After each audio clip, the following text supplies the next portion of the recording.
the Igbo billionaires have actually taken the support of President Bola Tinubu to the next level.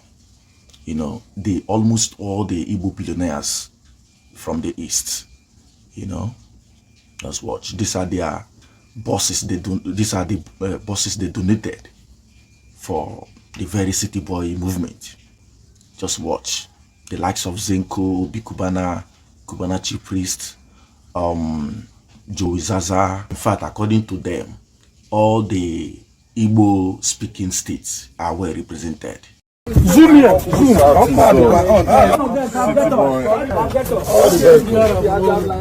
Zenko. One. Zenko. Zenko two.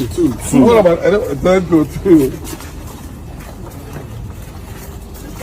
Zenko three. The greatest to ever do it. C for energy. One. C energy.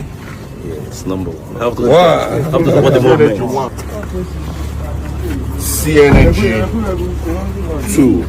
No, we have to support the movement. Yes, it's unstoppable. Yes. Yes. Okay. Yeah, we have to support the movement. C energy. The time has come for us to be Everyone will manage and we can negotiate from logistics. That's for logistics. I'm more with God. From my own. My younger brother. What? Company. Perhaps divine. Thank you. So we have 5 states in Southeast. Imo, Anambra, Abia, Enugu, and they are all represented. I'm more coming. I'm not having a video. Movement, my movement is like a movement that I go for. You have no city boy movement. So movement. So if you're a city boy, if you're going on a city boy movement, I mean you're going fresh. Brand new 2026 buses. How many pieces? 100 pieces. So How many pieces? this is what we call starter. When we go for dinner, starter. Our lifestyle kind of politics, not your kind of politics. So we call premium city boy movement. So this is the greatest support that has come from any other zone. What it means that now, 100%. Jagaba,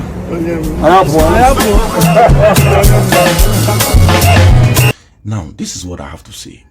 This very donation of buses, reportedly worth billions by some young Igbo billionaires, businessmen, to President Bola Ahmed Tinubu, the City Boy movement, has actually generated widespread reactions. However, it is important to approach this very development rationally rather than emotionally, because every individual, whether acting personally or collectively, has the constitutional right to support any political figure of their choice. I mean, political alignment is a matter of personal decision, and no one should be vilified simply for, exercising that particular right. On that note, criticism purely based on their choice of political association is very, very much unnecessary. That said, there are legitimate concerns surrounding the nature and motivation behind such high-profile support.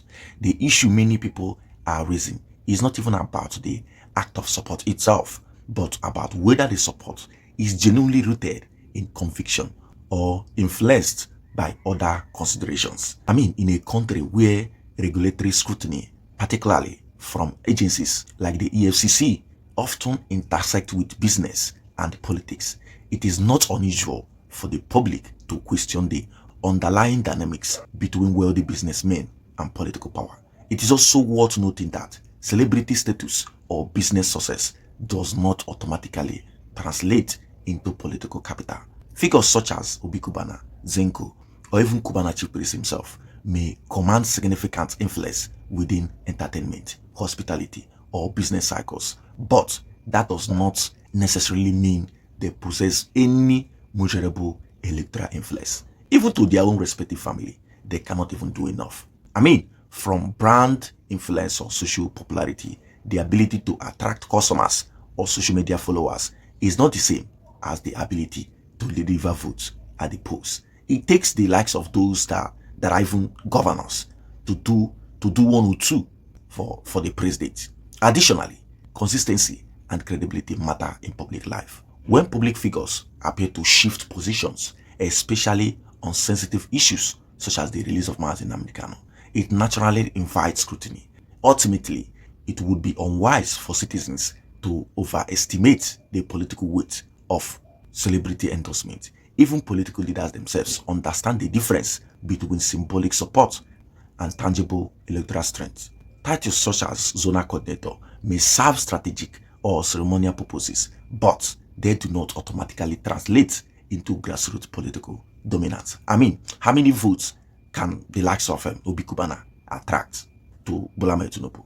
Ask yourself this very question. So I believe the public should be careful not to overestimate political significance of these individuals. They cannot do more than anything. Even President Bola Ahmed Tinubu himself likely understands the practical limits of the influence attached to ceremonial titles such as Eastern Zonal Coordinator to the likes of Obi Kubana or similar whatever designation. Such titles may serve symbolic, like I stated, or even strategic purposeful, but they do not automatically translate into real electoral value.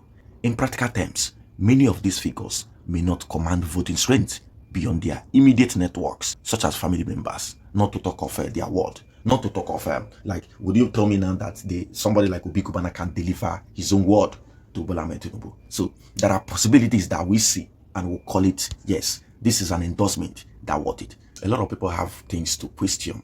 Why supporting Tinubu? What attracted him to? What gives you the attraction of supporting him? If not for whatever deal, business cover up and all of that, because we know what these people do. What business do they do? What business do they do? So they are doing everything possible to cover up their mess. So it shouldn't move anybody. Social visibility, business success, or celebrity recognition should not be confused with grassroots political influence. So looking ahead, while President Tinubu is still the incumbent, the 2027 election may present a very different political landscape. I mean, the complexity is very uncertain. Electoral outcomes are shaped by performance, public perception, and prevailing national realities, not merely by endorsement or high-profile alignment. If there is a heightened political activity or outreach in regions previously considered less strategic, it may reflect an awareness that future elections cannot be taken for granted. Ultimately, 2027 election will define itself. Though the issue of electoral transmission or whatever it is, I know politicians would always have their way. So what am I saying? Tinubu is just basically, he's basically scared of that very 2027 poll. I mean, it is undefined with the way the political, corridor looks like. In a nutshell, people that are criticizing this very fellow should just, seize already. They have the rights. They can support whomever they want to support. But then you ask yourself, what can they bring in? How many votes can they actually influence? That is the basic question. If I was Tinubu, I cannot spend money on such alignment for them to, give me or root for me. So clearly, it is going to be very, very impossible. I mean, remember, these people are not in any way, politicians. They are not. They are just businessmen that do not represent the society they come from. So how are they going to influence votes? This is not brand naming. This is not real estate business. This is not enviable logistics affair, whatever. This is not Cubana Group company, Nigeria Limited. This is politics. What is involved is beyond all of those things. It's not basically about how much you can give to few people in their respective polling unit. It's about the tricks involved. It's about the things of the politics involved. It is about the nature of Nigerian politicking. So I don't have much to say. That is all for today. If you like this very breakdown, please do me well to smash the subscribe button, subscribe to this very channel, turn on the notification so you would always get notified whenever we drop a new episode. Please do me well to leave your comment. What do you think about this very endorsement? And for those people that cried, oh, Mazi Nnamdi Kanu should be released. If Mazi Nnamdi Kanu is not released, this and that, you will never do anything in the East. To look at them today, they are clearly on the board. And these are the same people that shouted, that said, Nnamdi Kanu, without Nnamdi Kanu, no vote for you in the East. They are now saying otherwise.